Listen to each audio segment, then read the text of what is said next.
Hello, are we live? I believe we are live. Isn't this strange? I am back again, and it hasn't even been a full 24 hours, and we're back with another stream. I've got something very important I want to talk about. It might be 5 a.m. This might be a weird, out of place stream, but I've got something very important I want to talk about in today's stream, of course, involving anxiety recovery. A very good point that I was sitting around, I was having a discussion on the Discord chat with my channel, and it just came to me that this is a very important point that I kind of want to make sure people are aware of. So it might be 5 a.m. We may have already had a stream earlier during the day. I guess you can technically call it yesterday now. But we're going to go ahead and do another one. We're going to go ahead and do a little morning stream here. Trying to control the anxiety mentally is confusing your brain. Now, this is a very, very, very solid point that I want to make known to everybody. D Block, what's up, dude? Welcome to the stream. It's a very strange time for me to be streaming at almost 5 a.m., so I'm not exactly sure how many people will join us live, but we'll see. But we'll see. We'll see. We'll give it just a few minutes, and then we'll get into it. Just a few minutes, and then we'll get into it here. At least the 3 minute mark, and then we'll get started. So, trying to control the anxiety mentally is confusing your brain, right? And that's what we're going to be talking about today. What is control? What even is control? What do I mean by trying to control your anxiety mentally? That is to get involved with the feelings, okay, with the feelings nonstop. You're telling yourself all these different things. You're saying things like, "Oh, what would Wonderburst say?" You're saying things like, you know, maybe in an hour this will pass. You're saying things like, "Oh, it's just this. It's just that. Maybe I should try this. Maybe I should try that. Maybe I should try this." You're trying to problem solve with your anxiety. And the problem with doing that is this is the discussion that we were having on the Discord chat, and that's what kind of inspired this whole random stream right here. The problem with trying to control your anxiety mentally, okay, by getting involved, and there's nothing wrong with a quick change in perspective, there's nothing wrong with a quick grounding statement, but if you go on for hours and hours on end trying to control the anxiety mentally, trying to problem solve the anxiety mentally, whether it be through positive statements, whether it be through trying to convince yourself that, okay, this will pass sooner or later. This will pass sooner or later. You're sitting there rocking back and forth. This will pass sooner or later. You're trying to remind yourself of all these different things. The problem with doing that for hours on end is that you're trying to problem solve your anxiety mentally. And anytime we try to problem solve something mentally, imagine what you're doing. You're getting yourself very worked up trying to problem solve this thing. And what message are you sending to the brain? You are telling your brain with so much involvement, with so much mental involvement, that there is a problem to be had. So it's ironic. You sit around and you try to problem solve your anxiety mentally for hours on end.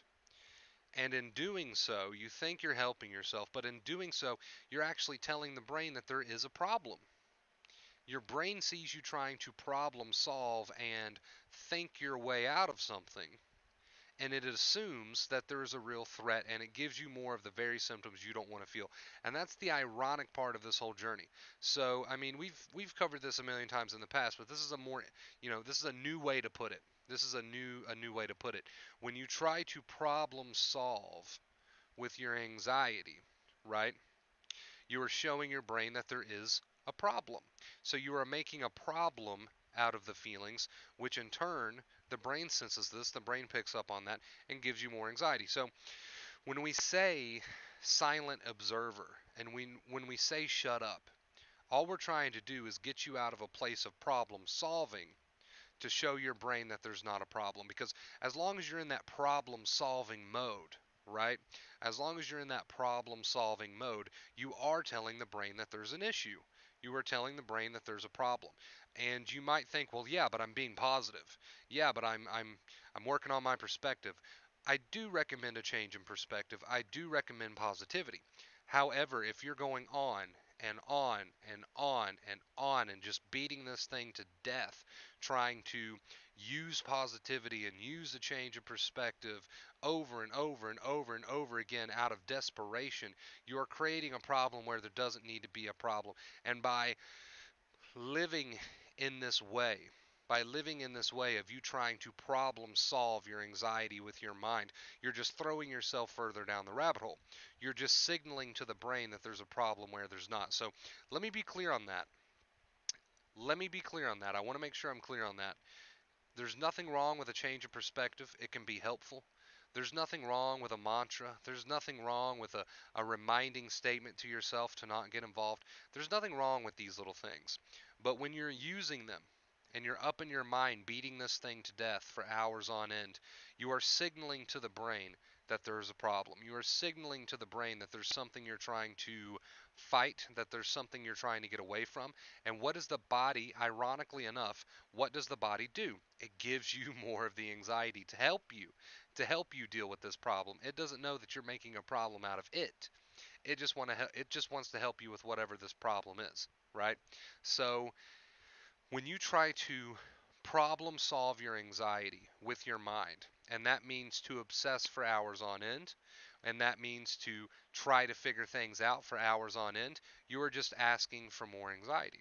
You are asking for the brain to be signaled that you need protection, that you need help. So, a change of perspective, a mantra, a positive statement here or there, fine, whatever. Those can be great things, those can be great tools. However, if you sit around for hour after hour trying to problem solve your way out of anxiety, you end up in a rabbit hole of obsession and you signal to the brain that there is a problem, that there is a real problem, and you need help. And you get more of the very symptoms you don't want to feel. And this is why we love the term silent observer. This is why we love the term shut up. This is why we love the term non involvement. Because the more you try to problem solve, the further down the rabbit hole you go, the more you signal to the brain that there's a problem. And this is why the present moment, silent observer, non involvement, non judgment, whichever term you want to use, whichever you're most comfortable with, this is why this is the key. To not get involved with those feelings, which means to not add second fear, which means to not mentally get involved, to not get involved with those thoughts, but rather to just accept your thoughts and feelings as they are without mentally getting involved. Okay, so I just wanted to make that very clear because if you're using a change of perspective and if you're using, trying to fight with your mind with positivity as a means to, get the anxiety to stop, you're going about this all the wrong way. If you're if you're trying to sit around and fight the anxiety off with positivity, if you're trying to sit around and problem solve with your mind, you're making this into a problem when it doesn't need to be made into a problem. You are signaling to the brain that there's something that is wrong, and the anxiety gives you more anxiety, right? So if you're going to change your perspective, if you're going to ground yourself, that's all fine and dandy, but you've got to get to the point where you can become uninvolved. All right? You got to get to the point where you can become uninvolved. Stop trying to solve everything, okay? Stop trying to work it all out. Stop trying to mentally problem solve this thing, because you are signaling to the brain directly by doing this that there is a problem to be had. It sees you trying to problem solve. It interprets all of this problem solving that you're trying to do mentally as a real danger. It thinks to itself, well, he or she wouldn't be trying to problem solve if there wasn't a problem. So there must be a problem. Give them some anxiety. They need it. And this is the cycle. This is the ironic cycle. So the more you try to think your way out of it, it's like a Chinese finger trap. The harder you struggle, the harder it is to get out of it. So you really have to become a silent observer of thoughts and feelings. A silent observer of thoughts and feelings.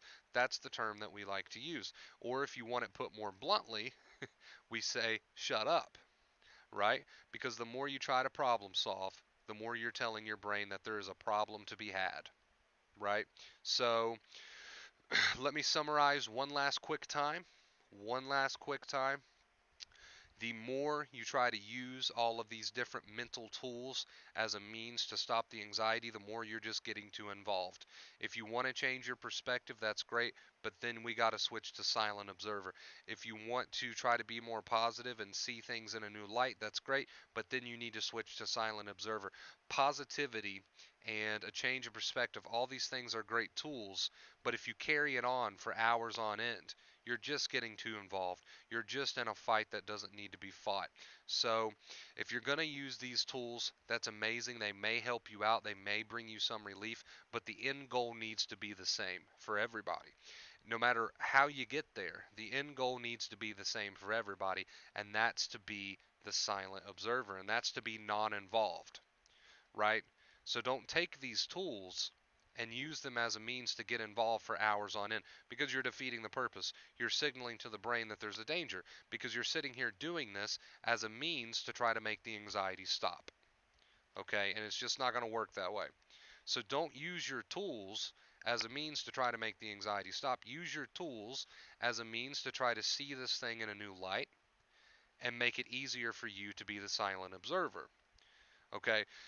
These tools should just be a means for you to become a silent observer, right?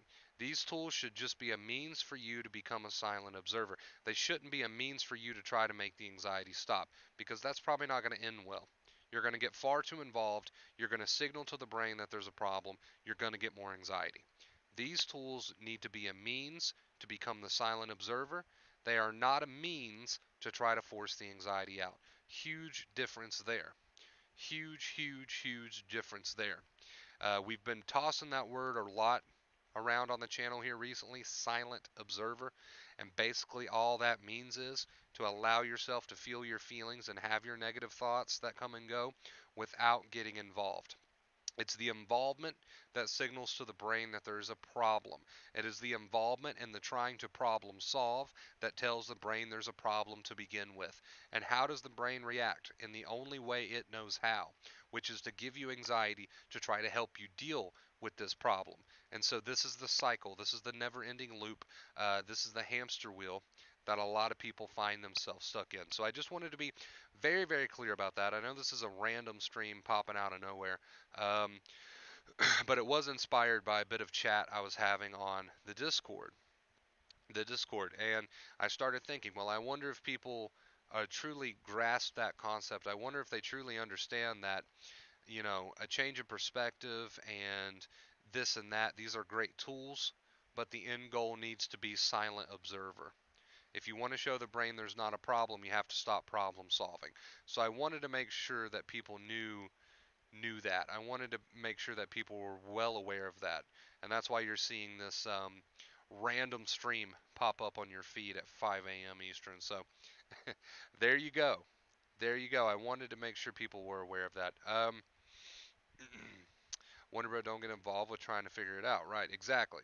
This is what I'm going through now, sitting trying to work out how to stop all these horrible feelings. And by doing that, by sitting there trying to work out how to stop all these horrible feelings, you're too much involved in the brain, the mind activity. You are telling the brain indirectly by this involvement that there's a problem. So it's going to give you more. So, in order to break this cycle, you have to realize that your involvement is the problem. Okay? So there's no more problem solving because there's not a problem. You're living in a tired body, you're experiencing very normal feelings. You may be sensitized, but there's not a problem to be solved. This is normal. This happens. Sensitization happens.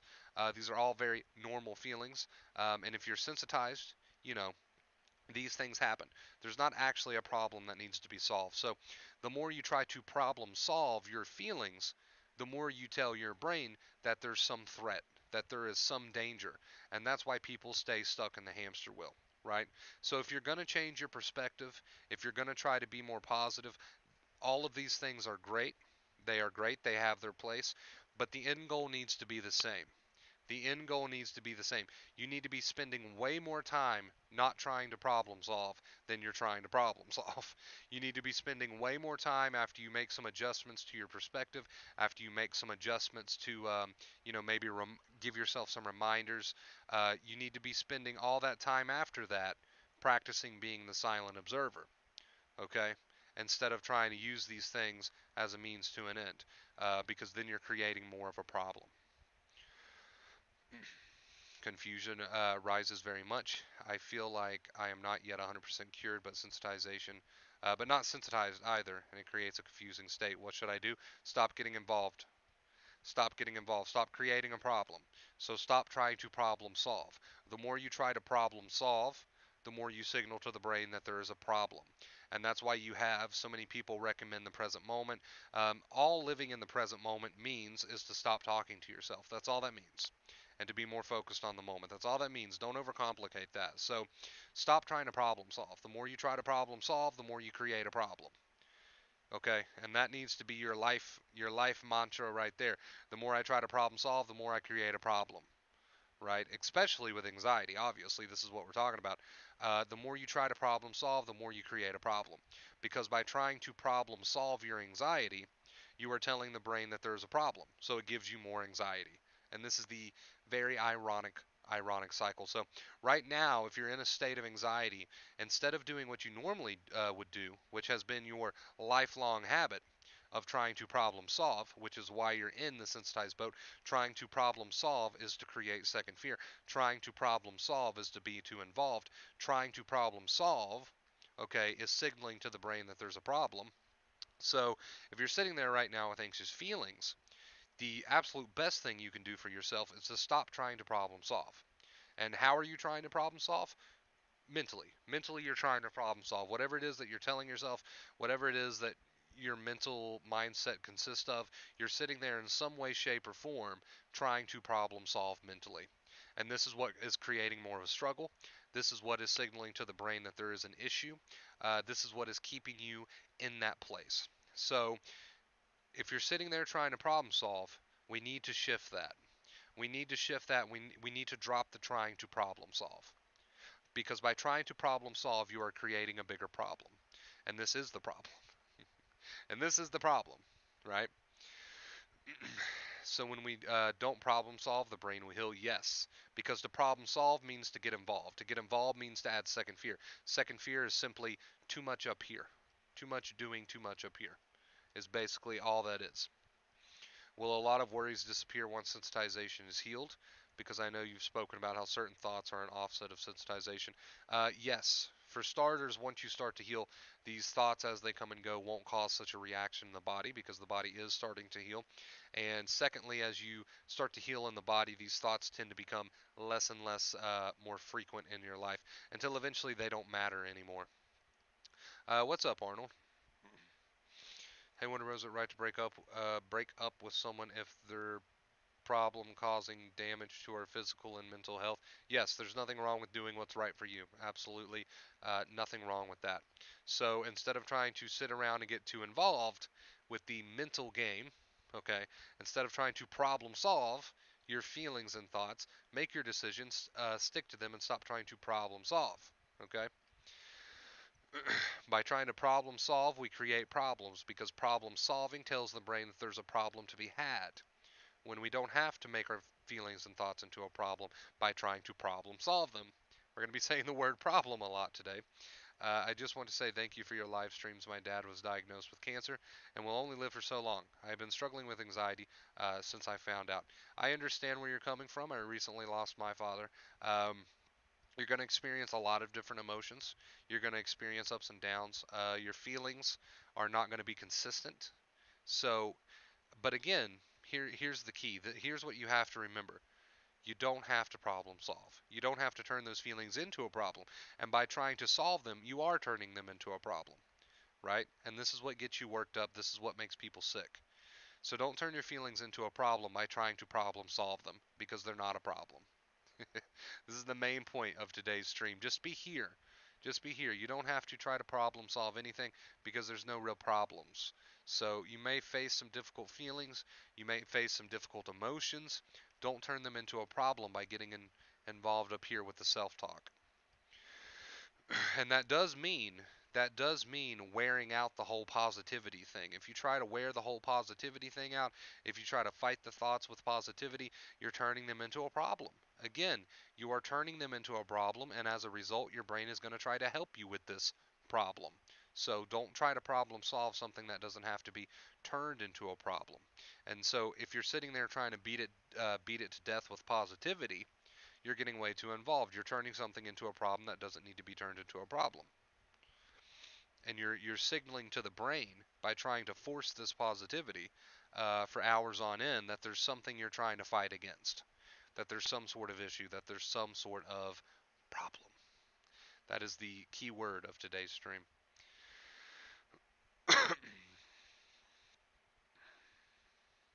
I get this. I don't problem solve. I get this unbelievable urge to figure it out. And if you give in to that urge to figure it out, you are problem solving, right? So let's not get too hyper focused on words here. To problem solve is to try to figure out. To try to figure out is to try to problem solve. My point is, if you get involved mentally, you're adding second fear. Whether or not you think you're doing yourself a favor, whether or not you think you're being positive, if you're fighting mentally in some form or another, whether we call it problem solving or trying to figure out, you are adding what we call second fear. You are creating a problem where a problem doesn't need to be created. And this is why we like the term silent observer so much here on the channel. This is why we like the term so much silent observer here on the channel, because I don't want people to fall into that trap. I do talk about how a change of perspective can be great. I do talk about how seeing your feelings in a new light can be great. I do talk about how a mantra can be okay, a reminder can be okay. But if you sit around beating this stuff to death for hours, those things are no longer helpful tools. They've now become you trying to problem solve a problem that you created. So, for example, if you're sitting around and you're trying to use positivity as a means to an end, you are far too involved in the mental stuff. You are creating a problem.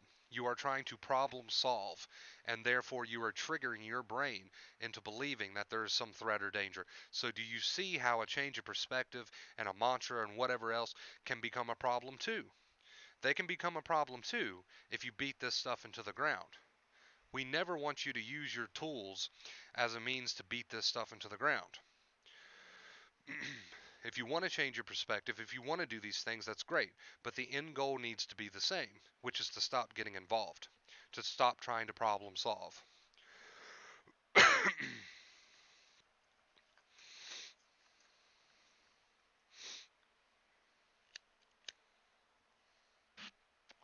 Smoke a cigarette.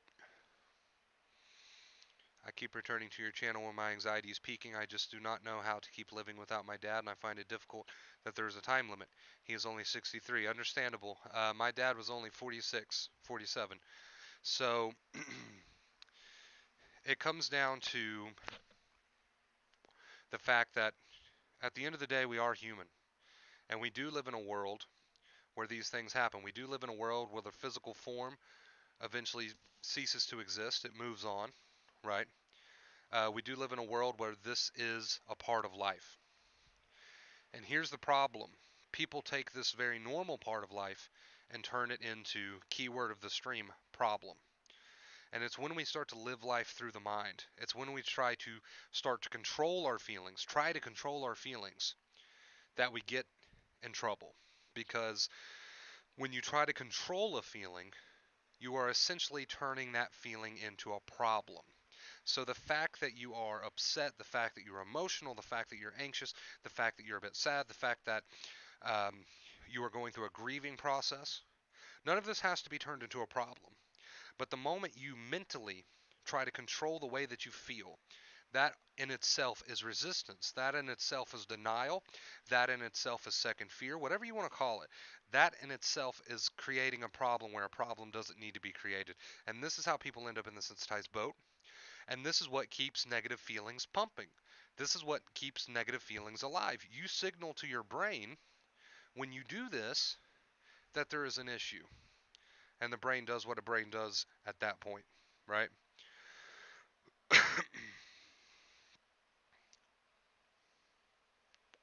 Yeah, exactly, Arnold. Hello, finally got a live stream. What's up, Olivia? How are you, Wonder Bro? I'm doing good.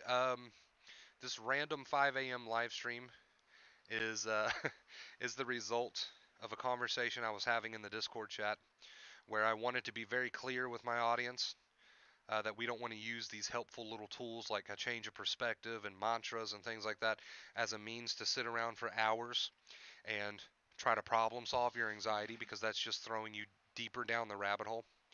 So that's why you guys are seeing this stream here. That's why we like the term silent observer so much. That's why we like it so much, because so easily can you use positivity and turn it into obsession. So easily can positivity be misused and turned into um, signaling to your brain that there's a problem where there's not. So we wanted to make it very clear that if you're going to use these tools, that's great, but your end goal needs to be the same, which is non-involvement. Because when you stop trying to problem solve your feelings, the brain will start to see that there's not actually a problem. So I just wanted to be very clear with my audience on that one particular thing so that nobody gets confused. When we say to not follow your negative thoughts, and when we say to accept your feelings, essentially what we mean is to allow your feelings and thoughts to come and go without you mentally getting involved. And we've talked about that a lot recently, but I wanted to be sure nobody was trying to use positive tools as a means to obsess for hours on end, right? Because then you're problem solving, which creates a problem, which tells the brain there's a problem where there's not. How do I stop the feeling of guilt and worthlessness? Stop trying to stop it. That's a problem. You're creating a problem. Once again, we're creating a problem out of the way that we feel. The feeling of guilt, the feeling of worthlessness, the feeling of anxiety, feeling. We do not want to turn it into a problem. And the moment we start to try to control the way that we feel, we are in denial of what we feel. And when we are in denial of what we feel, we are in resistance of what we feel. And when we are in resistance of what we feel, we create a much bigger problem. We create a much bigger problem. So, if you want to overcome anxiety, if you want to overcome the feeling of guilt, if you want to overcome the feeling of worthlessness, you have to be aware of these feelings, shine the light of awareness on them without turning them into a problem. So people who feel guilt, they sit around and mentally get so involved that this feeling never has a chance to pass because they're constantly fueling the fire. And this is what happens when you turn your feelings into a problem by mentally getting involved. This is what happens. So if you want any feeling to eventually pass, if you want any feeling to be able to heal, you have to stop poking the fire. And to stop poking the fire means to stop mentally getting involved, right? And that means even if you're using positivity, you're beating it to death. Your brain is very smart. If you're sitting around trying to convince yourself and lie to yourself about something, your brain is very smart. And it's going to take this involvement as a sign that there's a problem. And then we create an even bigger problem. So it's good to be positive about life in general, what's happening in front of you now. But if you try to beat your feelings to death with positivity and all this bullshit, what you're essentially doing is telling your brain that there's an issue. So the brain steps in and creates more of an issue for you. I don't think so, D Block. I think if you understand what we're saying here on the stream, you're really free to make whatever choice you want to make, whatever life choices you want to make. It's all a personal choice, right? But see, this is why we love the term silent observer so much. Because positivity can easily turn into obsession. Positivity can easily tell the brain that you're struggling hard. You're fighting hard because there's a problem. So you get more anxiety. Do you see how even these tools can be used the wrong way? So that's why the end goal needs to be the same for everybody, which is to be the silent observer. The silent observer.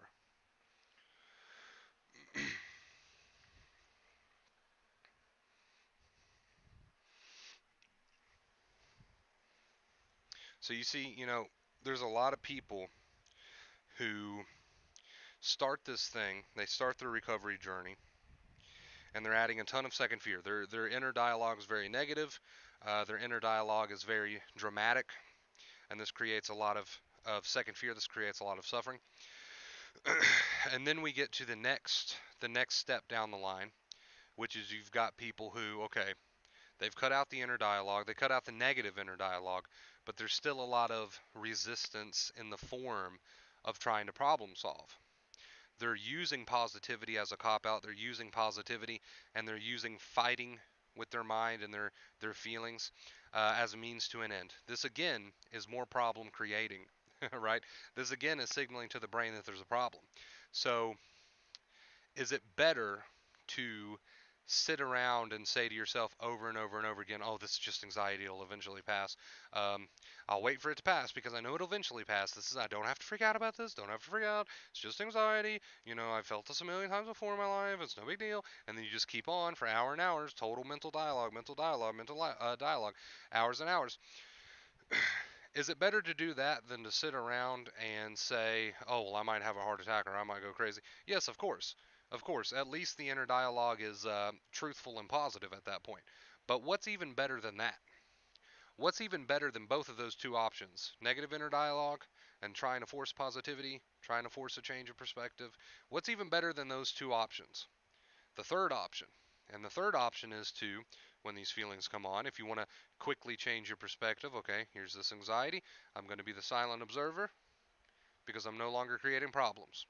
And then you come into the moment, you stop talking to yourself. This is the best option of the three. This is the best option of the three, and that's why we like the term silent observer so much, because you can't possibly be adding second fear if you're not talking to yourself. You can't possibly be signaling to the brain that there's a danger when there's not if you're not talking to yourself. So you will heal. Um, so I see it all the time. I see people who start out with a very negative inner dialogue, a lot of second fear. They eventually cut that out. That's a great start. But then they fall into the trap of trying to use this trying to fight with their thoughts. Then they fall into this trap of trying to problem solve for hours on end, and they think they're doing the right thing. And sure, it's great that you went to it's great that you went from a lot of negativity to trying to be more positive. That's a great step. But we really need to take an additional step. That additional step being no involvement. Because if you're not involved, you can't possibly be signaling to your brain that there's a problem. If you're not involved, you can't possibly be sending the wrong signals to your brain that there's a problem. So there we go. That's really, the three choices that you have. You can be extremely negative with your second fear, which is the worst place to be. You can go from that to trying to be a bit more positive, which is great. But we eventually need to lead. This eventually needs to lead up to no involvement. This eventually needs to lead up to no involvement, to no problem solving whatsoever. Because the more you try to problem solve, the more you tell your brain there's an issue.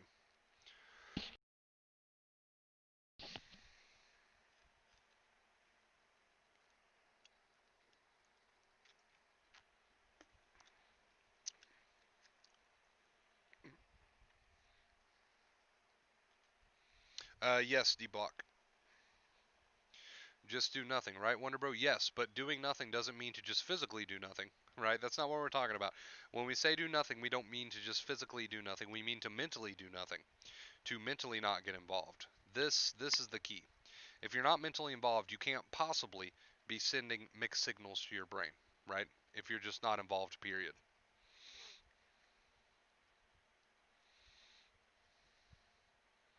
Stop listening, or is that avoiding?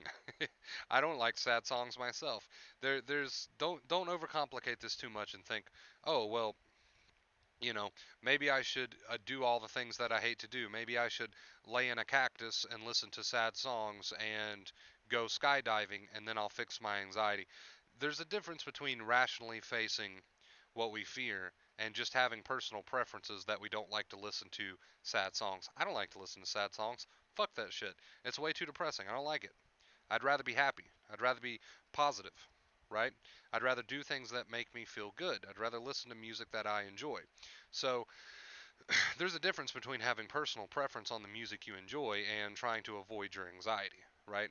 I'm not going to purposely listen to music that I don't enjoy in order to face my negative feelings, right? Do you get where we're going with this? Um, Huge difference between rationally facing your anxiety that you can't avoid and just having a personal preference on the kind of music that you enjoy because sad music makes you feel like shit. I get it. Sad music makes me feel like shit. I'm not gonna sit around and listen to Evanescence, right? I'm not. I'm not. I'm not gonna do it. Um, so there's a difference there. There's a difference there.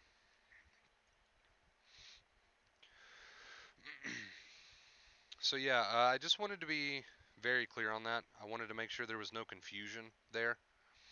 I wanted to make sure there was no confusion there. You can very easily make the mistake of using positivity as a means to sit around and obsess and try to problem solve, which is just going to tell your brain that there's a problem the more you try to do that.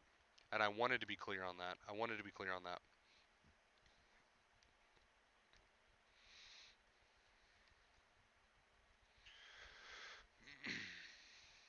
But yeah, that was a good question, Kev. A lot of people think when it comes to anxiety that we need to face our deepest, biggest fears. You're not gonna catch my ass on a plane. Sorry, I don't like heights. Um, I've never been on a plane, but I'm not gonna put myself out of my way to do things that I just don't personally enjoy. But there's a difference between that and avoiding your anxiety altogether, right? Now, if I had to get on a plane for some reason or another, yes, I would do it.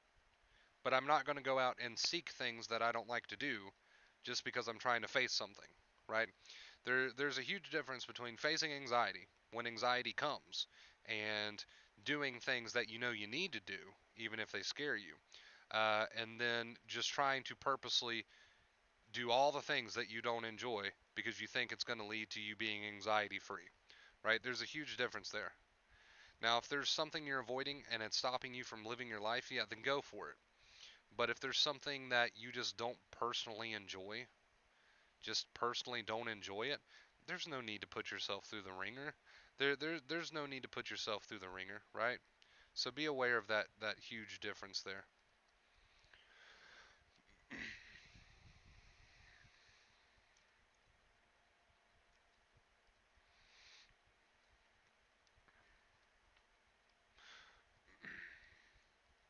Stop getting involved, Arnold. Stop getting involved. Does not matter the context of your thoughts. Now, of course, if this is a serious or true urge, obviously you should talk to a medical professional. But if you know better, right, you got to stop getting involved. You got to stop getting involved. You got to stop getting involved.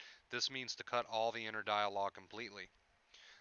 We've talked about how positivity can easily turn into obsession. We've talked about how sitting around thinking about your anxiety is obsession. We've talked about how any sort of inner dialogue can easily turn into a problem, can easily trigger the brain into believing that there is an issue, right? So you've got to just stop all involvement completely. All involvement completely.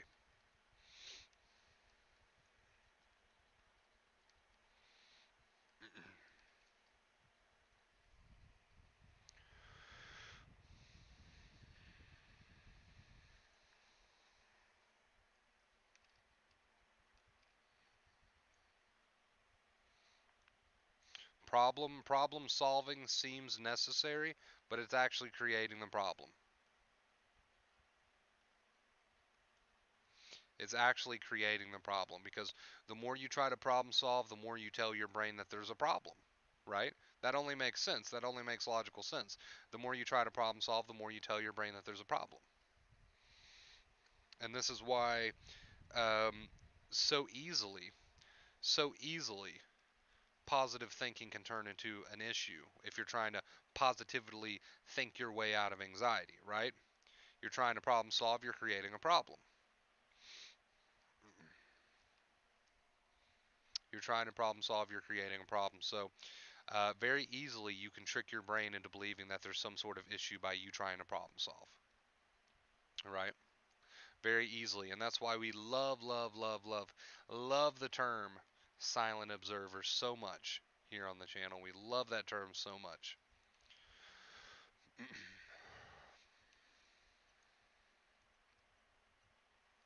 Love it.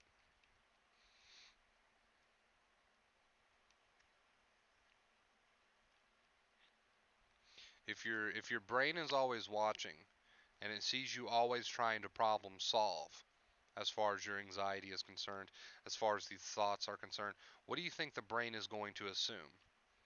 Well, logic will tell you that if the brain is watching you constantly trying to problem solve, obviously the brain's going to start to assume that there's some sort of problem. And as long as it assumes that there's some sort of problem, it's going to try to do what a brain is designed to do, which is protect you. How does it do that? More anxiety. So you see what we're getting at. How do you feel intense emotions? It requires much energy to observe our own feelings.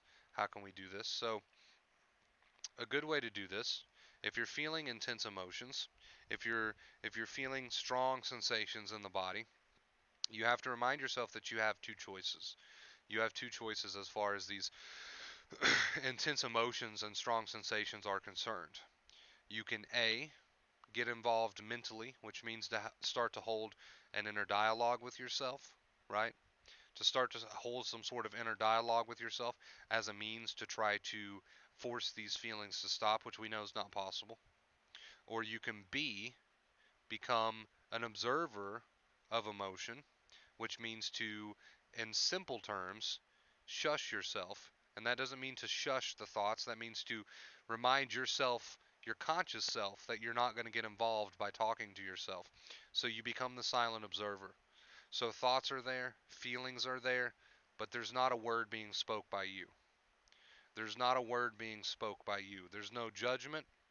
There's not a word being spoke by you, because the moment you start to get involved mentally, which means to start to talk to yourself, you have logged in, you have began to create a problem,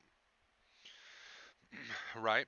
So when you experience strong sensations or strong emotions or even negative intrusive thoughts, you yourself are going to remain quiet towards them. You yourself are going to be what we call the silent observer. There's nothing to do, there's nothing to problem solve, there's nothing to figure out. You have just decided to remain quiet in the face of these feelings and thoughts. And you'll realize something the more you practice remaining quiet in the face of these feelings and thoughts. Sooner or later, you will realize that it was your involvement that was causing the suffering, that it was your involvement that was the fuel to the fire of these emotions and these thoughts. So when you start to remain quiet in the face of these thoughts and feelings, you start to realize that it was you all along who was causing the suffering. It was you all along who was giving the fuel that these thoughts and feelings needed to grow and thrive and cause so much havoc in your life, right? So, non involvement, the silent observer, is a beautiful thing. It is a beautiful thing because you're essentially taking your foot off the gas. You're taking your finger off the big red button. You're stopping pouring the gallon of gas on the fire, and you're becoming the silent observer. Because the more you get involved, the more you tell your brain that there's a problem where there's not. So if you want to stop telling your brain that there's a problem where there's not, you have to stop mentally talking to yourself when these thoughts and feelings are there. Because the mental talk is the resistance. In that mental talk, there's a lot of resistance, there's a lot of fight, there's a lot of struggle. Even if you think you're trying to be very positive, you're still doing that out of a means to try to come to some end. You're still doing that out of a means to try to stop the feelings. And as long as you're doing that, you're adding resistance. And as long as you're adding resistance, as long as you're in resistance, you are creating suffering. You are putting gas on the fire. So that's why we say it's good to go from negative to positive, but let's also take it a step further and let's go from positive to silent observer, right? Because it certainly is better to be positive rather than negative. But if you're sitting around for hours trying to fight with these thoughts and feelings by trying to be positive, you're still in what? You're still in a fight, which means you still got your finger on the big red button, which means you are still telling your brain there's an issue, that there's some sort of problem. So while it is better to be positive than negative, there is a third step you can take that is better than both of these options, which is no resistance at all by being the silent observer. Mic drop. All right.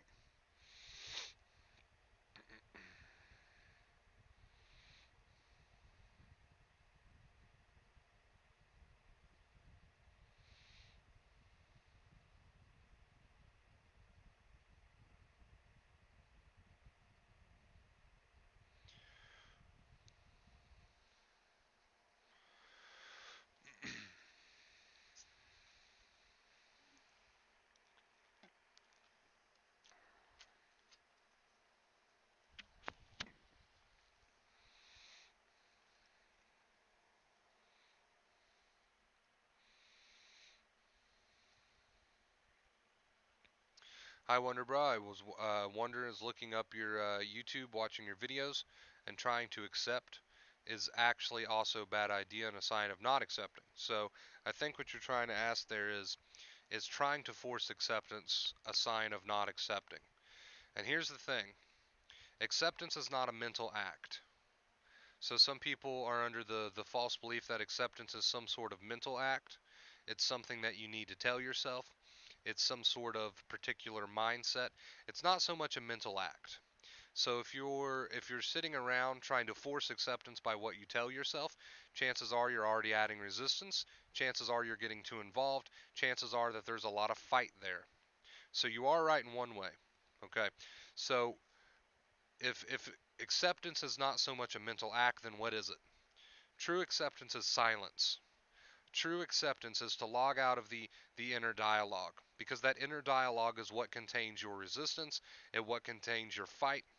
Okay, to resist is to be negative. I don't want to feel this way. Oh my God, please make it stop. To fight is to be like, okay, every negative intrusive thought that comes, I'm gonna try to flip it around. I'm gonna fight with it until my head hits the pillow tonight. I'm ready to go. Um, resistance and a fight, both of these are not going to help. Both of these keep you in the boat that you're in. So acceptance is not a mental act. What is better than resistance? What is better than fighting? What is above all of these things? Silence. Because if there's no inner dialogue, and I don't mean the negative intrusive thoughts, those will come, but in the face of negative intrusive thoughts and in the face of the feelings, what is your best choice? If being negative is obviously not a good choice, and if being positive still has a lot of fight in it, then what's the third best choice? Silence. And silence is not a mental act. Silence is not a mental act. It's not something you speak about because it's silence. So, in the face of these thoughts and feelings, what you need to practice doing is having no inner dialogue with yourself. Because if you have a lot of negative inner dialogue, we call this second fear. We call that resistance. If you have a lot of trying to be positive, trying to force positivity, we have a lot of fight, which is also signaling to the brain that there's a problem. So, our third best option, and our third option that needs to be the one that we're going for, is silence. And that's why we love the term silent observer. So I hope that helps you understand true acceptance.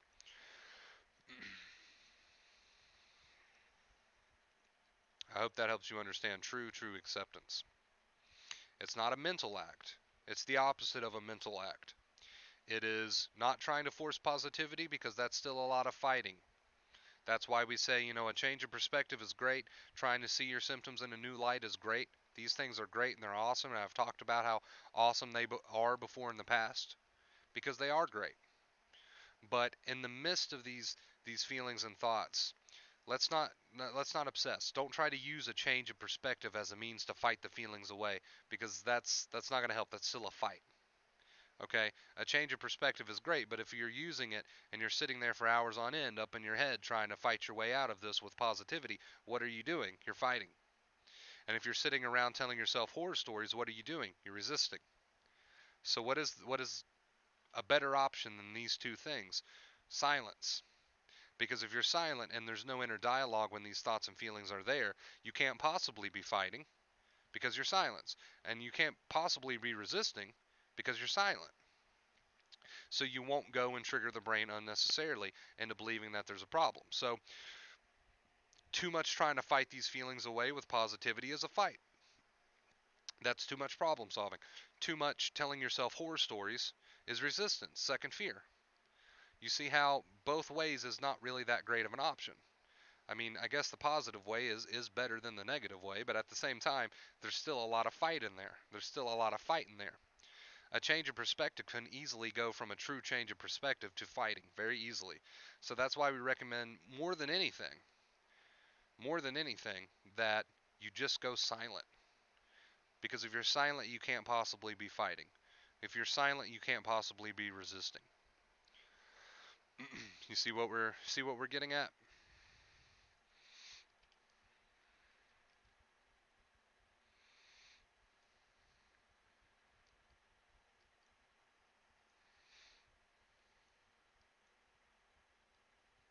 What's up, Migs? Yeah, it's a problem sometimes, dude. I don't know.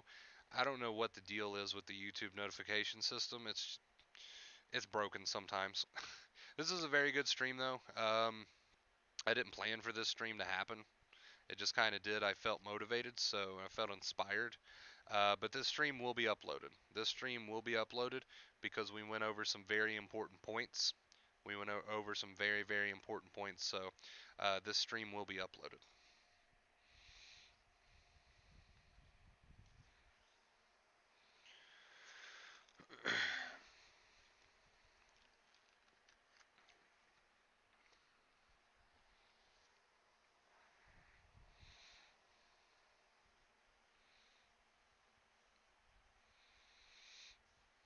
Do you have a gaming channel?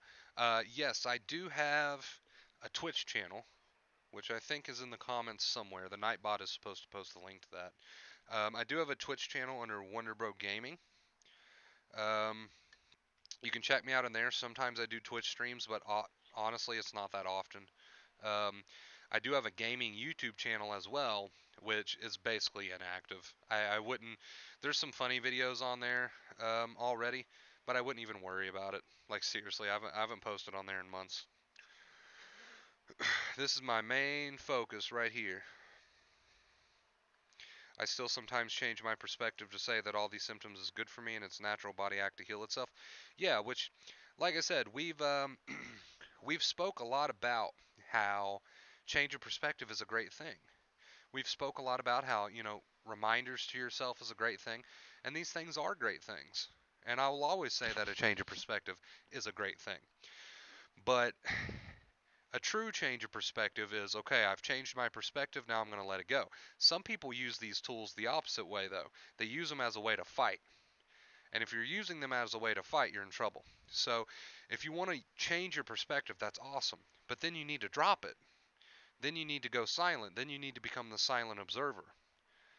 Change your perspective, that's fine. But if you're not dropping it afterwards and becoming the silent observer, chances are you're fighting. Chances are you're fighting. So if you're trying to force positivity, if you're trying to change your perspective for hours on end as a means to make the feeling stop, then you're fighting. And that's signaling to your brain that there's a problem. And if you're doing the opposite, which is telling yourself horror stories, well, that's resistance. That's creating second fear. So what's a better option than all these things? To be silent, because you can't possibly be fighting and resisting if you're silent.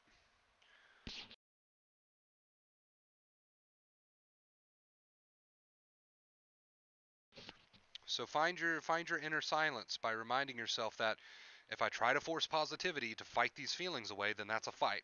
And it's going to trick my brain into believing there's a problem. And if I try to, if I entertain these horror stories, then that's resistance. That's second fear. So I need to find my inner silence and I need to stop talking to myself. That's to cut out mental involvement, right?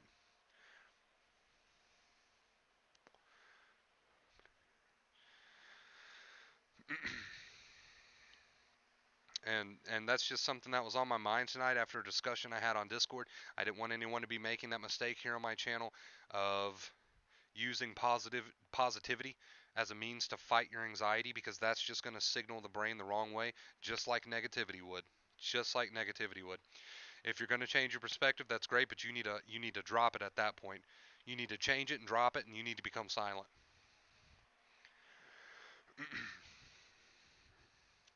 As long as you reach that end goal, it's okay to use these tools.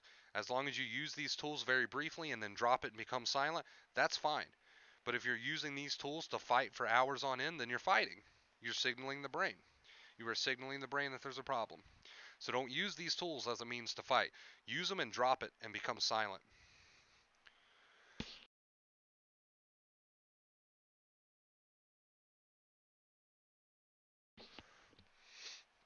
Do not use them as a means to try to fight your feelings away, because that's not what they're supposed to be used for. You use them and then you become the silent observer. Thank you, Wonder Bro. You are awesome. I appreciate it. Thank you. Sorry, guys. I'm just catching another smoke over here off to the side. I'm getting kind of tired, but nicotine keeps me going.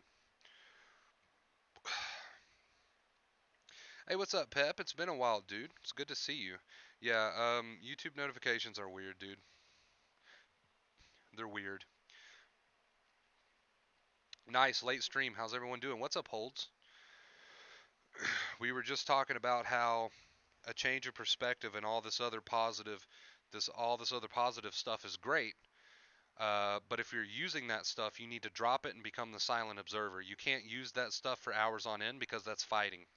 That's you trying to force your feelings out, and that's fighting. So, too much positivity, too much negativity, they're both bad for you. They both tell the brain that there's a problem. They both signal the brain to pop off. So if you're going to use these tools, you need to use them very briefly, and then you need to focus on becoming the silent observer, because as the silent observer, you can't possibly be fighting. So you can't possibly be fighting or resisting. So if you're going to use these tools, you know, I feel I don't have the ability to shut off my thoughts. We're not asking you to shut off your thoughts. Negative, intrusive thoughts are going to come whether you like it or not. Feelings are going to come. We're asking you to stop talking to yourself. Though there's a difference between talking to yourself and negative intrusive thoughts. You can't stop negative intrusive thoughts, but you can make the choice to stop talking to yourself. You see the difference there? Be very, very aware of that. We are not asking you to do the impossible um, and to never have a negative intrusive thought again. We are asking you to allow yourself to have these feelings and thoughts while you yourself stop talking about them and stop trying to do anything with them by mentally getting involved, which is talking to yourself.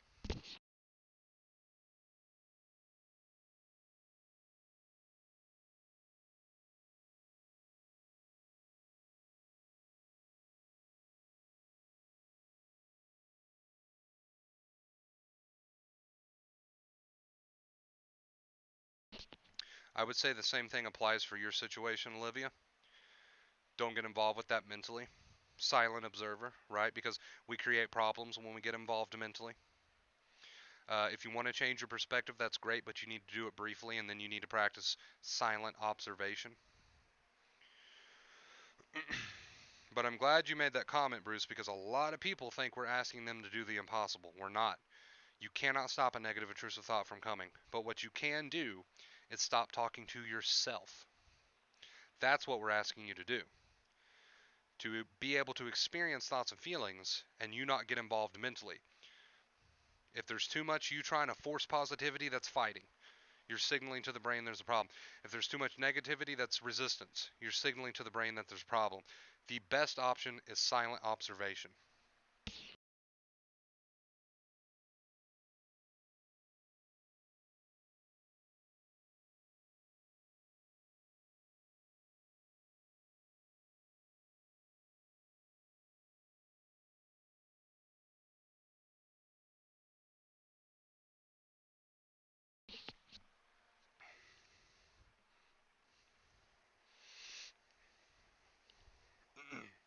Really glad you made that comment.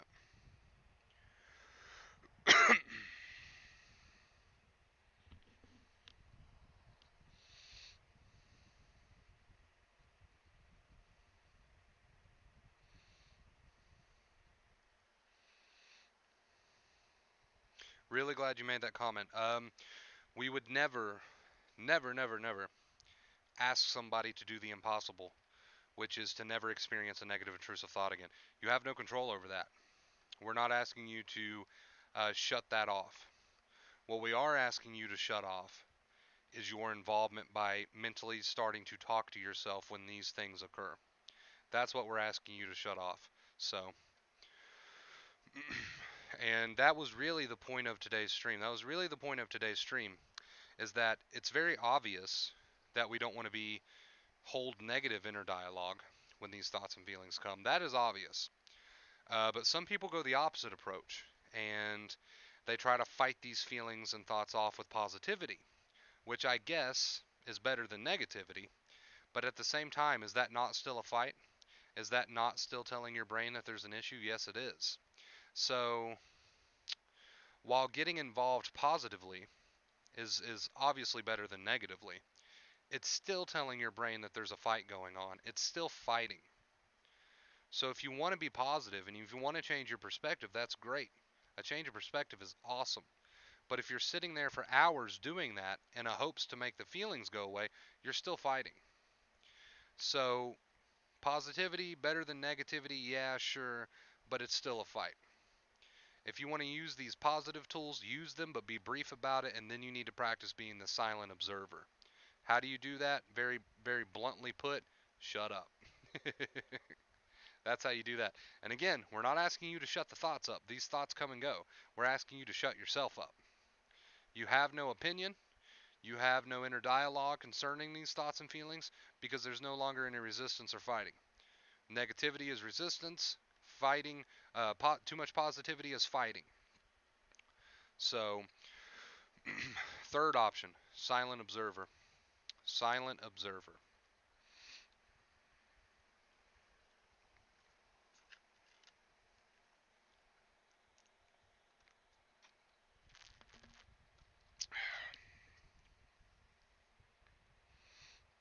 Got a big old bottle of Coke. Good stuff. It's that time of the year where they start putting the polar bears on it.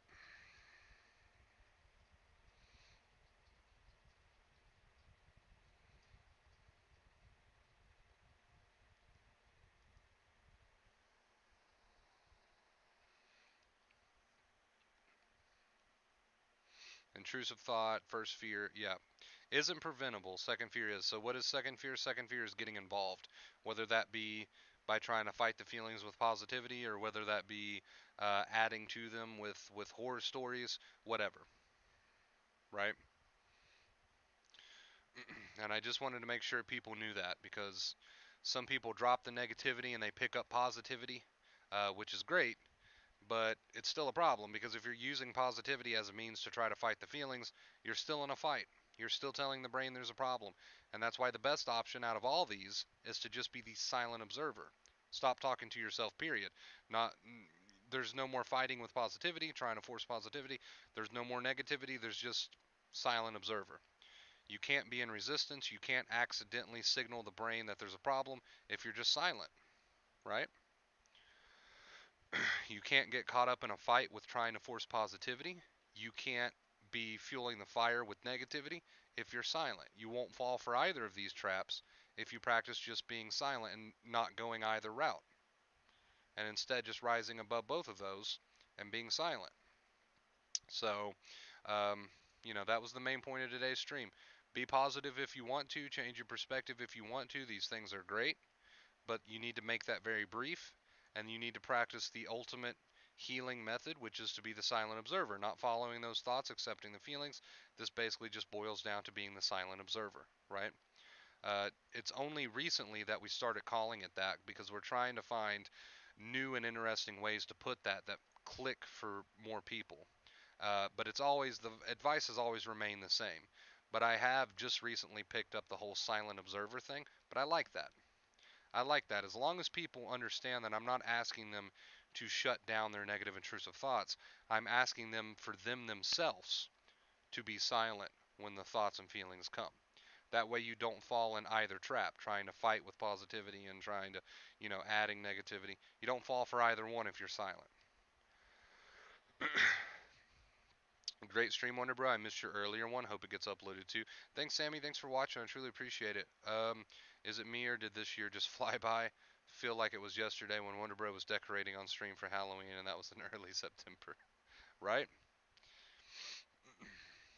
The days go slow, but the years go fast. The days go slow, but the years go fast.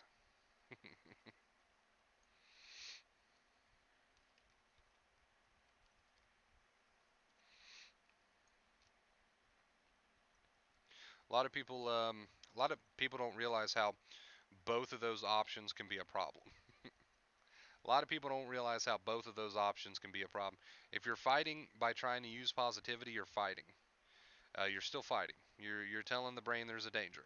If you're adding negativity, then you're obviously telling the brain there's a danger. So either way is a problem. If you're going to be positive, if you're going to change your perspective, make it brief and then practice being a silent observer. That was the main point of today's stream.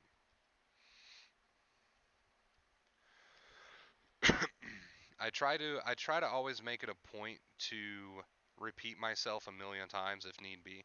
You guys have probably noticed that. I always do that. I repeat myself over and over and over again, and it's because I can relate to being sensitized. Back when I was sensitized, a lot of things were in one ear and out the other. So I know how it feels to be in that sensitized place and have information just go whoop. And that's why I try to make it a point to just nail that shit in time and time again. That is exactly why I do that, because I understand how it feels to be in that place.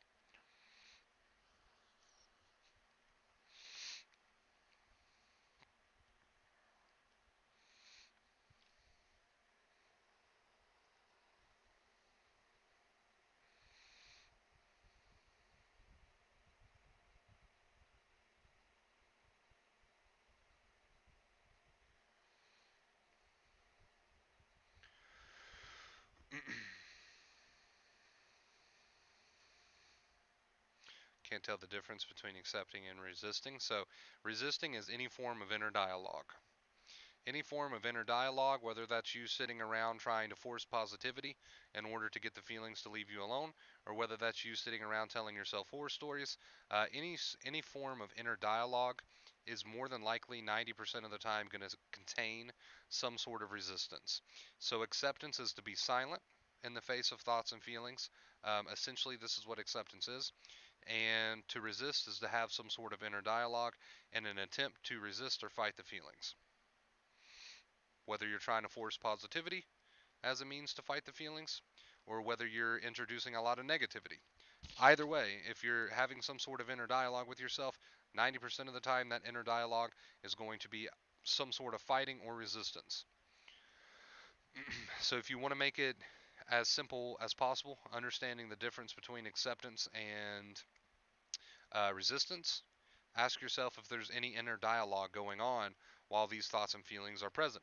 If there is some sort of inner dialogue that you continue to have, um, like I said, 90% of the time that's going to contain some sort of fight, some sort of resistance, some sort of judgment. It's going to contain something that is telling your brain that there's a problem, and that's why we love the term silent observer. That's why we love that so much. If you're holding a conversation with yourself during these thoughts and feelings, chances are you're either trying to fight it away with positivity or you're trying to resist it and add a bunch of negativity. Either way, you are telling your brain that there's a problem. Either way you go. So if there's inner dialogue, chances are you are in resistance. And this is why we need to practice just shutting up in the face of these thoughts and feelings. If you want to change your perspective, do so, but make it brief. The most important thing you need to practice is being the silent observer. If changing your perspective and maybe repeating a mantra a few times helps you get to that place of silent observer, that's fine. I don't care how you got there. But if you're doing this for hours on end, then you're just fighting.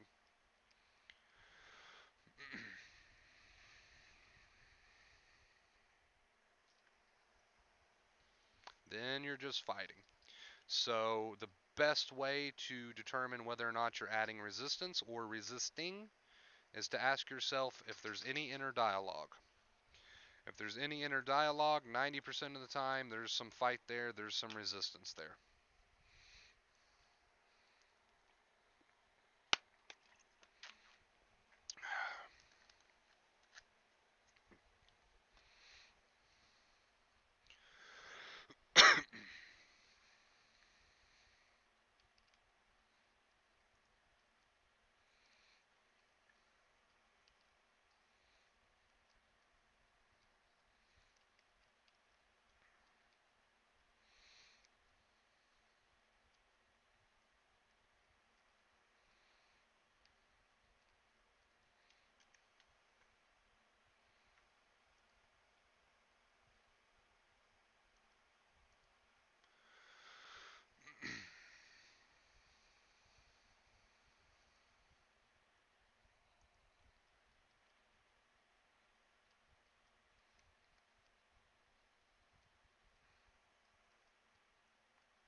Honestly, this is probably one of the key streams on the channel. I'm not gonna lie. This is probably one of the key streams on the channel. I might end up actually renaming the title of this stream to grab more attention, because this is something that everyone needs to hear. Because there's a lot of people, they go from negativity, which is great, to positivity. That's a good step. But if they're still fighting, trying to force positivity in order as to get the feelings to go away, it's still a fight. It's still going to cause a problem. It's still going to trigger the nerves. Whether you're being positive or not, you're still fighting. So huge difference between changing your perspective briefly and using it as a means to try to sit and mentally get involved and fight for hours on end. So very key stream that I think might help a good bit of people. So you should probably expect for the title of this stream to get changed at some point, because this was definitely a stream that people need to hear. Definitely a stream that people need to hear, so that they don't make that very crucial mistake, thinking that they're doing themselves a favor by fighting for hours with positivity. Well, at least I'm being positive now. Well, you're still creating a problem. You're still triggering the brain. You're still fighting. You're still resisting. So big crucial stream.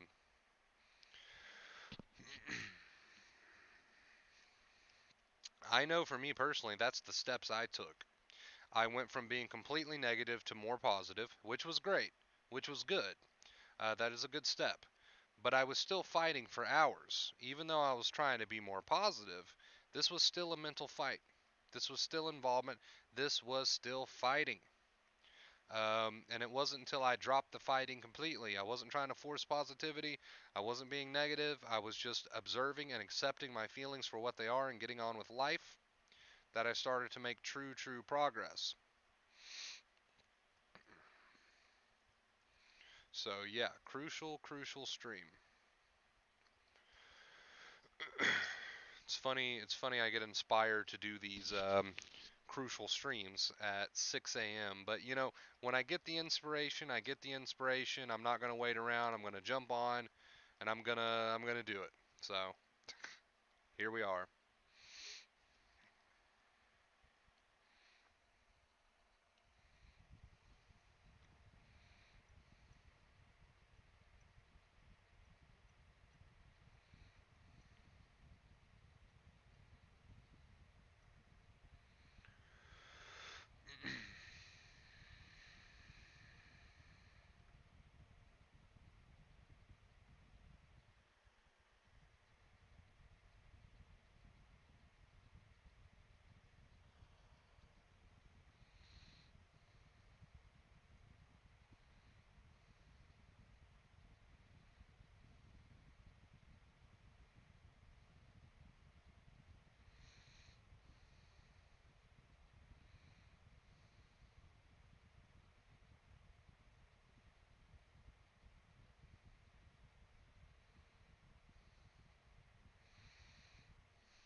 I mean, at the end of the day, you know, we're not changing the advice. The advice has always been the same. It always will be the same.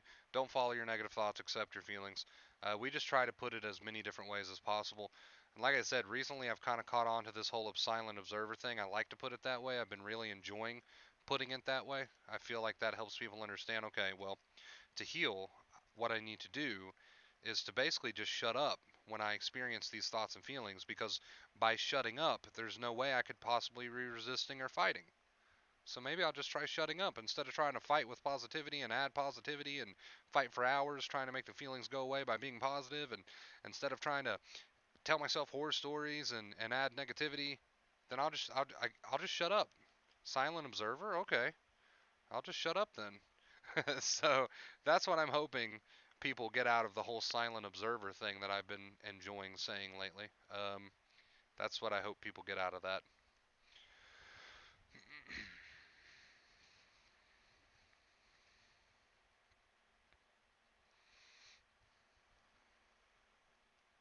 How you been, Pep? It's been a minute, dude. It's good to see you.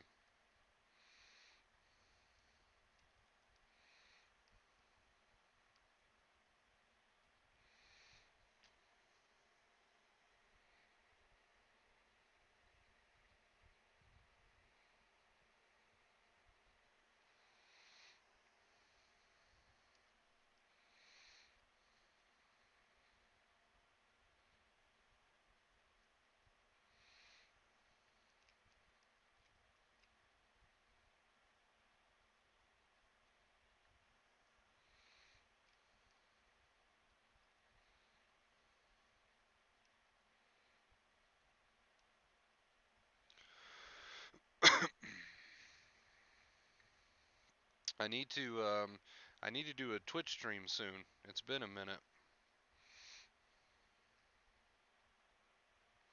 Hello, good evening. Hello.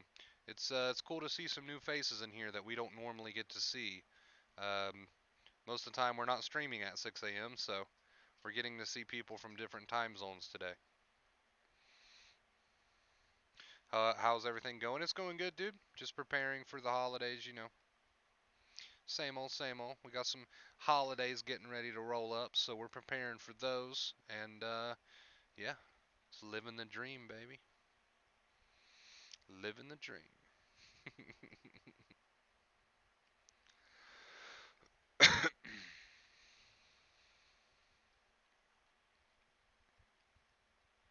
Let's get some music going, guys. I think it's safe to say we're at that point in the stream, right? We're at that point in the stream where we can get some music going.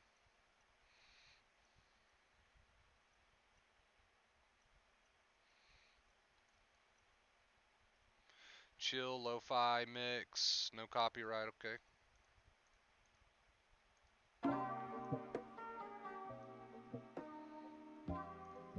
Hopefully that wasn't too loud to anybody. Hopefully I didn't spook anybody.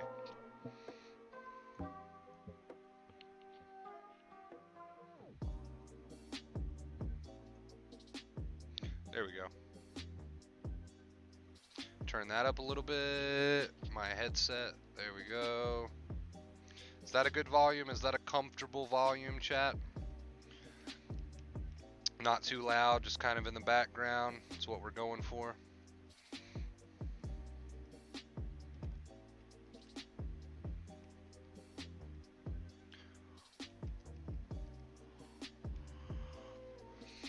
Comfy volume? Okay, good, good, good, good.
What's up, Letty? How's the weather? Chilly. Chilly, man. It's getting cold.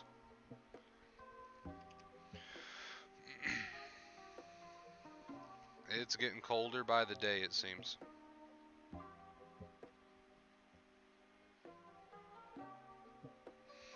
Sometimes it can be a good thing that you don't have a lot of spare time during recovery. That can be a good thing because that keeps you out of your mind. So that can be a good thing. You know, it really just depends on the way you look at it. But either way, either way, the advice remains the same. Whether you have a lot of spare time on your hands or you don't have a lot of spare time on your hands, doesn't really matter. As long as you're being the silent observer, okay, and that means to not get involved with the thoughts and feelings and to not try to fight them with positivity and obviously not to add negativity, but to rather silently just be there with them and to not log in mentally, not to get involved, right? This is acceptance. As long as you're doing that, it doesn't really matter if you've got a lot of spare time on your hands, if you don't have a lot of spare time on your hands. It doesn't really matter. It doesn't really matter because we would never tell anybody different advice based on their living situation. That just wouldn't make sense. So, regardless of your living situation, doesn't make a difference. We would tell you the same advice, obviously. So don't worry about it. Don't try to overcomplicate it. Don't allow yourself to overcomplicate it. This is just creating more problems, right? So the whole, we're trying to do the opposite in order to heal. We're not, we're dropping the whole creating a problem thing, which is done mentally, and we're just becoming silent, not trying to fight it with positivity, not trying to add negativity. We're just doing neither. There's no fight, there's no resistance anywhere anymore. So that's accomplished by silent observation. But good question nonetheless. Thank you for that.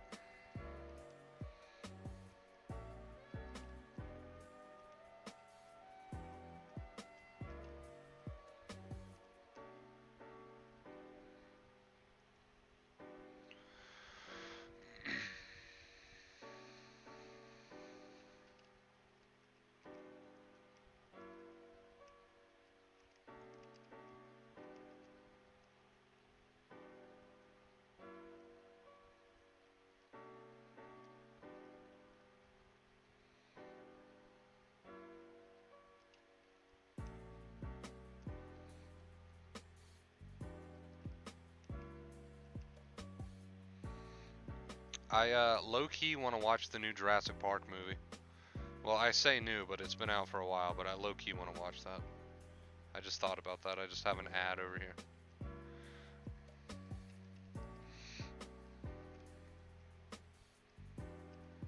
Dinosaurs are cool, man.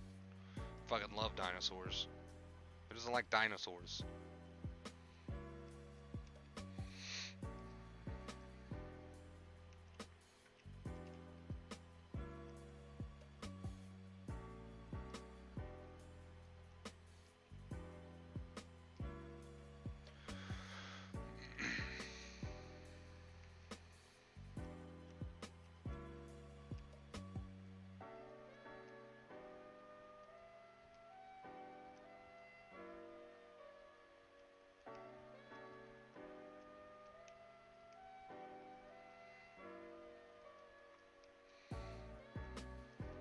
Has anybody seen it? Can anybody recommend that to me? Is that like a good idea? Is that something I should invest 2 hours of my time into? To watch the new Jurassic Park movie?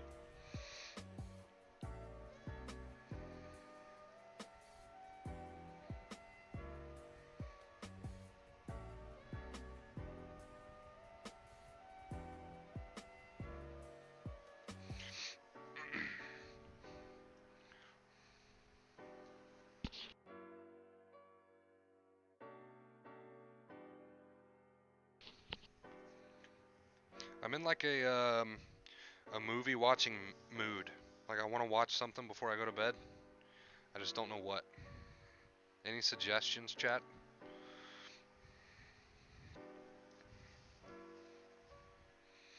I'm a horror movie buff. I like action movies, they're alright.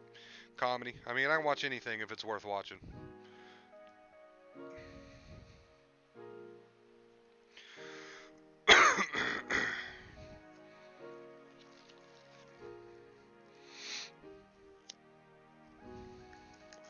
My room has not been this clean in months. It has not been this clean in months.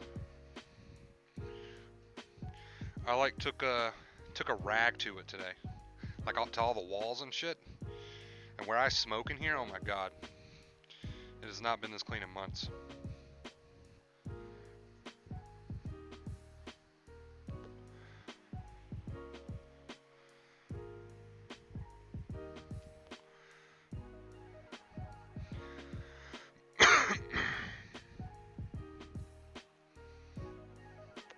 Boys, I have like a Alan Watts poster up in the corner. Just reminds me every time I see it. I'm like, okay, let's be present, be more present, you know. Um, and anyway, he's got like this grin on his face. I swear, no matter where you go in the room, his eyes follow you.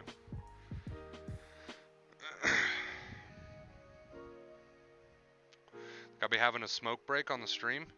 I'm just kind of chilling here, standing here, having a stare down with Alan Watts.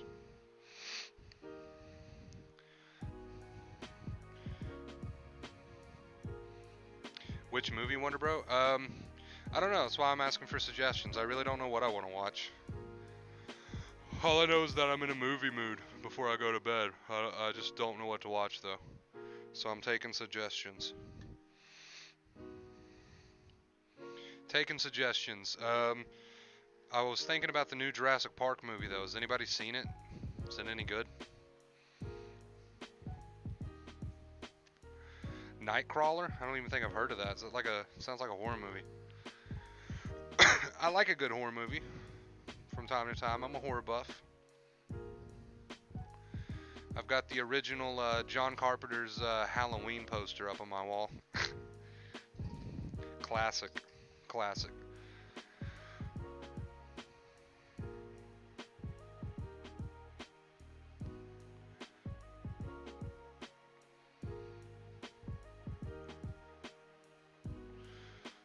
I'm going to go ahead and put that on there in case we get any ads. I can skip them pretty quick.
Alright, I'll be right back, chat. I'll be right back.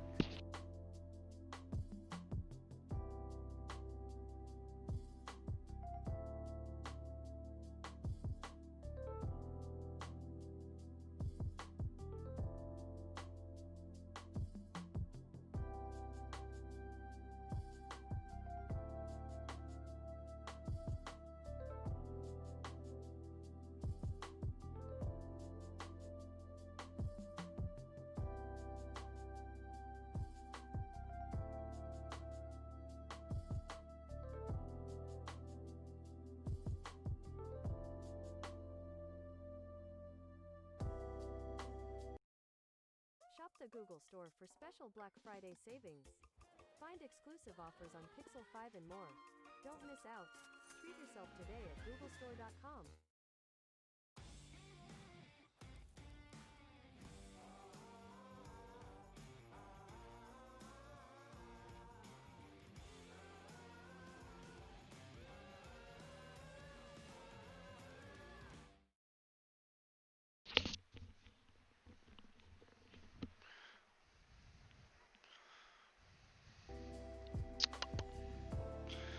We just had an ad that I didn't get to skip, didn't we?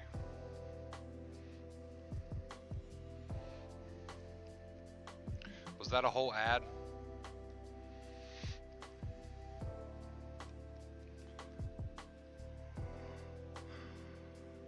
Oh, that'll be fun to get those 20 emails later. Your video contains a copyright flag. I don't get striked, which is good, because if you get strikes, you could get suspended, but I get flags all the time for ads during these music playlists that I don't skip in time. All it means is that whoever the ad belongs to is, um, if these videos had revenue turned on, which they don't, if they did, the revenue would go to those people, not me. It's still annoying though, because they send like 20 emails in a row. It's like, Jesus, that's not really necessary. The Queen's Gambit, it seems fun to watch. I've never heard of that. I'm not like a huge movie buff, but sometimes I have my moods, so.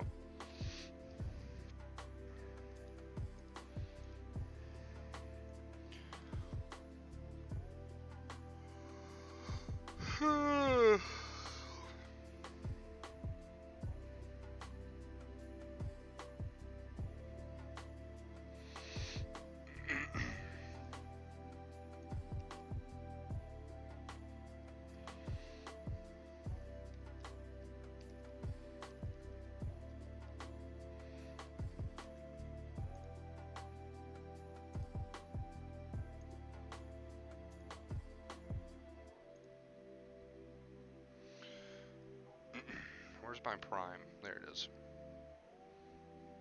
I've got Amazon Prime, so if it's on Amazon Prime, I can watch it. If it's on Amazon Prime, I can watch it. If it's not on Amazon Prime, then probably won't be able to watch it.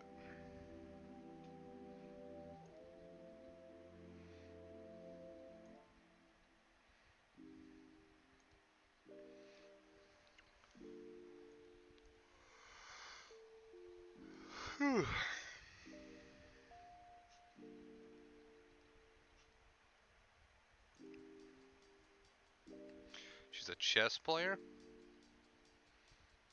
Hmm. I don't know. I don't know if I've ever heard of that.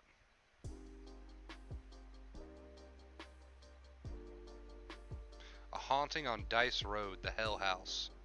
A Haunting on Dice Road 2, Town of the Dead. Most of these haunting shows or movies or whatever are not even scary. It's just kind of like, it's decent.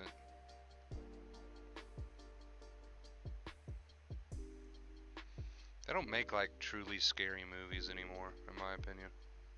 They're like, eh.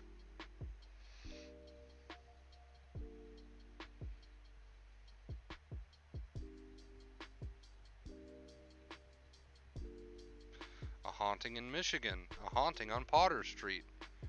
There's so many A Haunting on Washington Avenue. it's like, how many times is it going to be done? A Haunting on Hamilton Street. There's so many. It's like, give it a rest. Give it a break. They're all the same.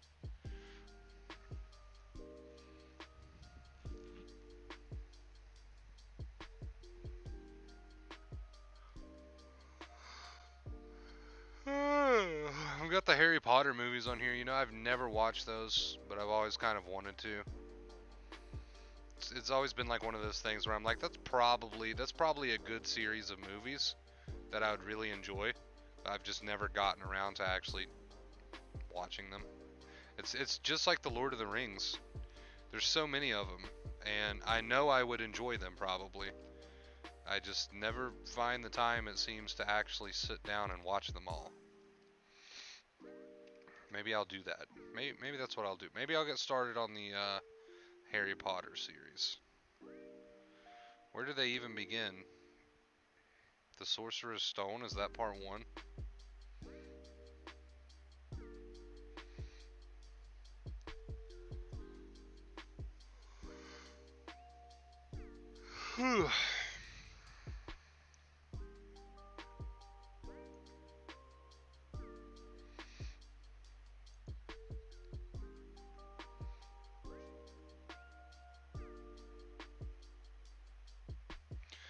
You know, like I said, I'm not much of a movie guy. I do have my moods like now where I want to watch a movie, but mostly I just watch series and documentaries. I love documentaries. I love a good documentary. I also like real crime shows. Those are good. Forensic Files, the first 48, stuff like that. I find those very interesting, and I can watch those like for hours. Same with documentaries, but movies I have to be in the mood for. I just have to be in the mood for them.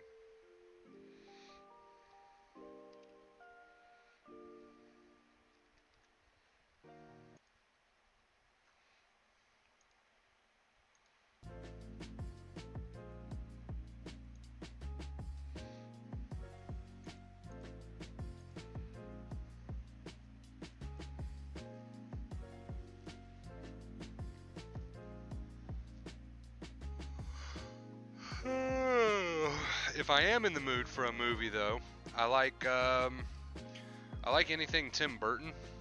Anything Tim Burton. Um, Alice in Wonderland, The Nightmare Before Christmas, Corpse Bride, Coraline. These are all some of my favorite movies. I love these movies. James and the Giant Peach. Like anything Tim Burton touches, I'll probably enjoy it. Um, yeah, I don't know. I'm just really picky about movies. I've got like my favorites that I watch over and over and over again, but I rarely ever give a new movie a try.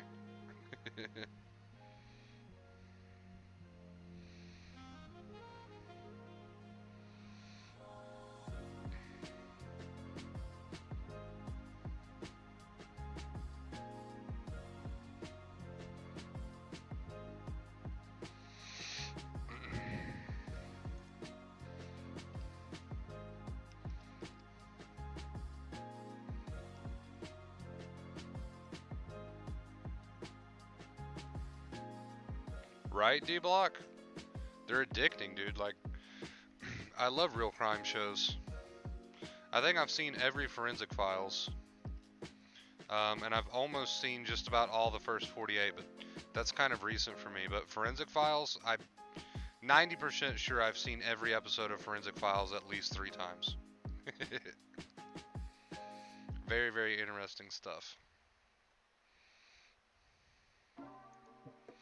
I get they're not for everybody, though.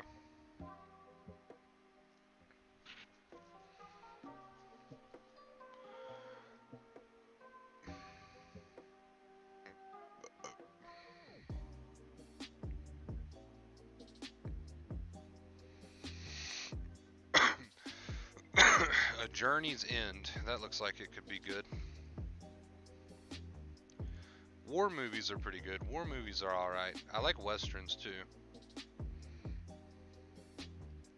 I don't know, like I said, I'm really picky.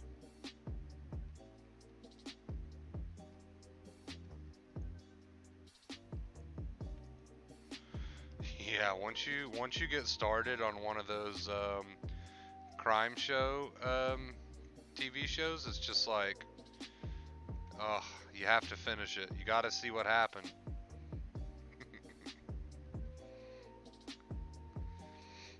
I know the feels.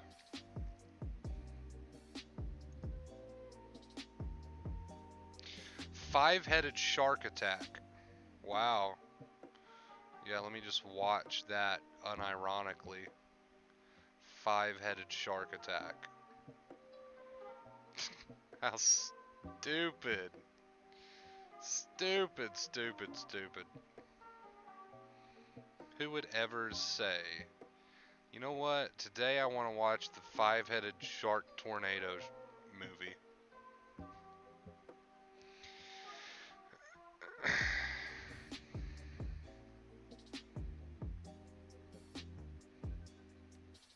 They make that shit on purpose. They make it to be funny and humorous, and it's supposed to be stupid. That's what they're going for. That's what they're going for. There's no way they make that and try to be serious about it. Five-headed shark tornado. Are you kidding me?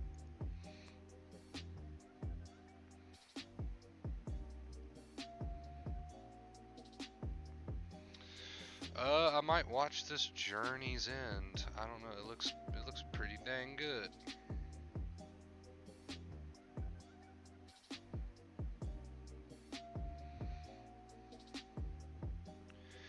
included with Prime, so don't have to pay for it.